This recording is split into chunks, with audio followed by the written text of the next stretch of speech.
Hi, I am Ishani Banerjee. Welcome to ideal molecular. अगर आप हमारे साथ पहले जुड़े हुए हैं, अगर आप हमें सब्सक्राइब कर चुके हैं and you returning back, then welcome back. आज का जो वीडियो है, we will talk about again a little bit about how your body works, how your body is such a amazing machinery, जिसमें एक छोटे सेल से जो काम हो रहा है वो आपकी पूरी बॉडी में नजर आता है, और वहां अगर कुछ गड़बड़ होती है तो वो भी पूरी बॉडी में नजर आता है। Today we'll just discuss about what's happening basically पूरा। we talked about DNA। हमने DNA क्या है, वो कहाँ रहता है, उसके बारे में पिछले वीडियोस में बात किया था। If you want to watch those videos, click on the card above and उसके बारे में अगर आप थोड़ा और जान लो तो फिर ये वीडियो आपको समझ में आएगा। If you want to go back and watch it, please do that, come back to this video। और अगर आपको पता है ऑलरेडी क्या है तो let's talk about a little bit more what's happening। जैसे last time I said DNA lives in your cell, it lives inside the nucleus। जो न्यूक्लियस है, that is one of the compartments. एक chamber है जो cell के अंदर एक chamber present होता है। सेल के अंदर ऐसे कई चेम्बर्स प्रेजेंट होते हैं। जैसे एक ऑफिस में बहुत सारे डिपार्टमेंट्स होते हैं, वैसे सेल एक ऑफिस है। आपकी बॉडी में एक पूरा इंडस्ट्री है, मान लीजिए। हर सेल एक एक ऑफिस स्पेस है, जिसमें अलग अलग डिपार्टमेंट्स है, अलग अलग एरियाज है जहाँ एक स्पेसिफिक काम होता है।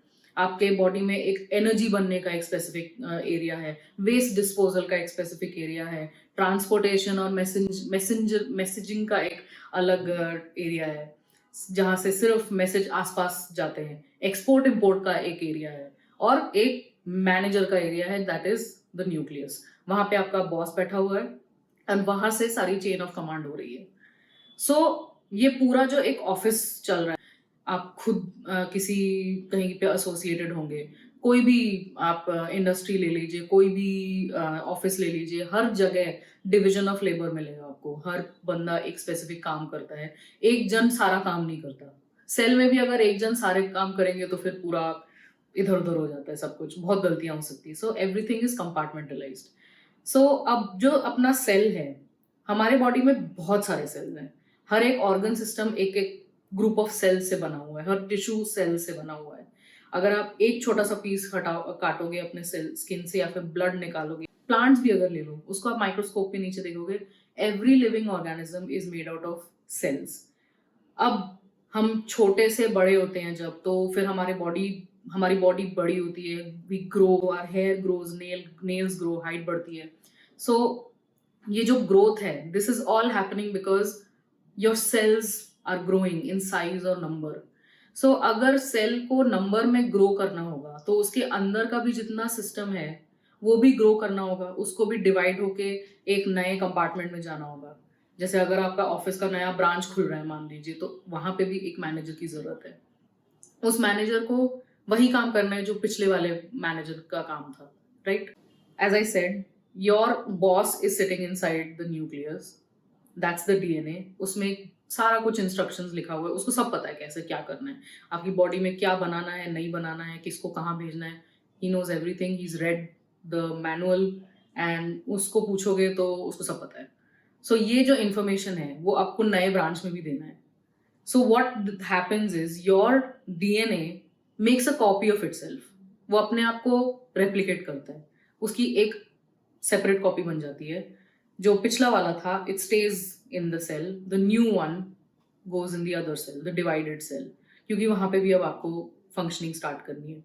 सो ऐसे करके सेल ग्रो करता है नंबर में, एंड साइज में अगर ग्रो करता है, that's a different matter.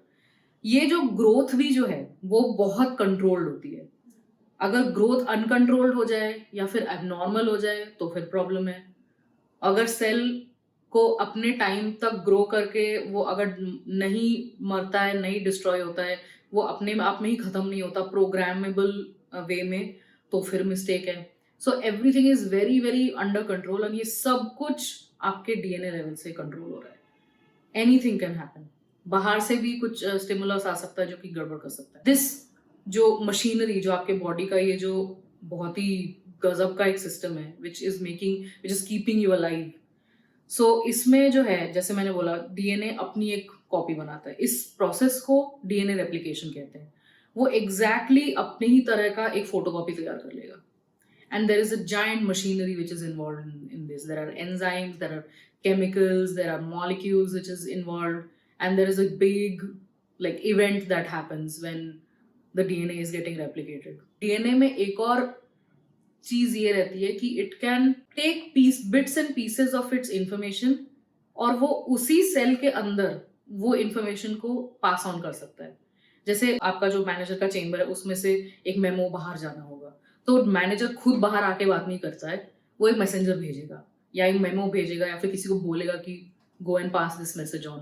So that messenger goes and passes the message and फिर बाहर काम होता है. एंड रिजल्ट जो होता है वो बाहर आपके जो साइटोप्लाज्म होता है, जो बाहर का जो न्यूक्लियस के बाहर का जो एरिया होता है वहाँ काम होता है. अब वो कौन से डिपार्टमेंट में काम होता है वो भी डिसाइडेड है. उस इंफॉर्मेशन को सेल के अंदर ही रहना है कि सेल के बाहर जाना है, दैट इज ऑल्सो डिसाइडेड. उस लेवल पे सारा कुछ काम हो रहा है. सो ये जो पूरा मशीनरी है, पूरा जो आपका एक running functioning of the entire cell है, इसको नाम दिया गया है central dogma. Dogma means it's the rule of life, it's how it works, and if there are any mistakes in it, then things might go horribly wrong. It might not go as wrong in some cases, but usually it goes really wrong.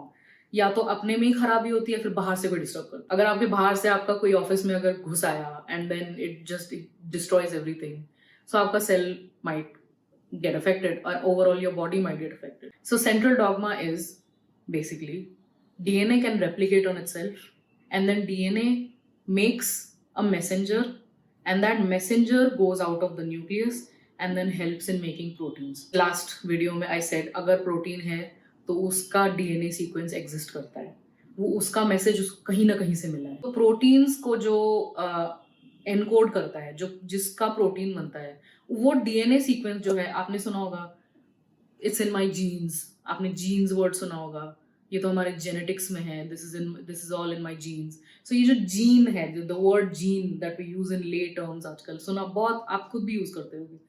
So this gene is the one that is the bit of information, वो piece of information that goes out of the nucleus and gets passed on, and the end product जो तैयार होता है आपका, that is the protein. I just wanted to talk about how wonderful your body is, and थोड़ा इसका आप अगर appreciate करोगे कि आपके इतने छोटे से सेल में, जो आपको नॉर्मली दिखता भी नहीं है, वहाँ पे इतना सारा काम हो रहा है ऑन अ डेली बेसिस और आपको पता भी नहीं चल रहा.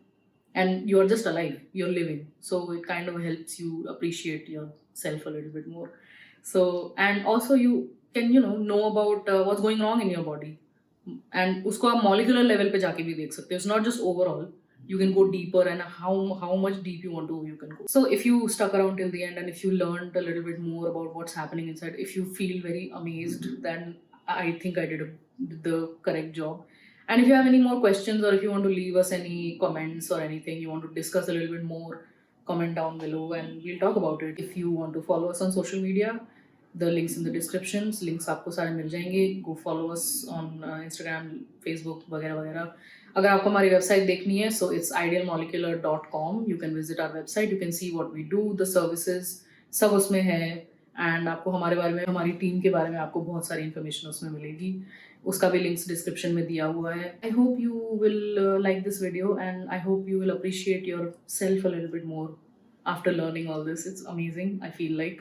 एंड इसी बेसिस पे हम जो कर रहे हैं वो कर रहे हैं. अगली बार we discuss a little bit more about something else, and I will come back with another video. So I'll see you next time.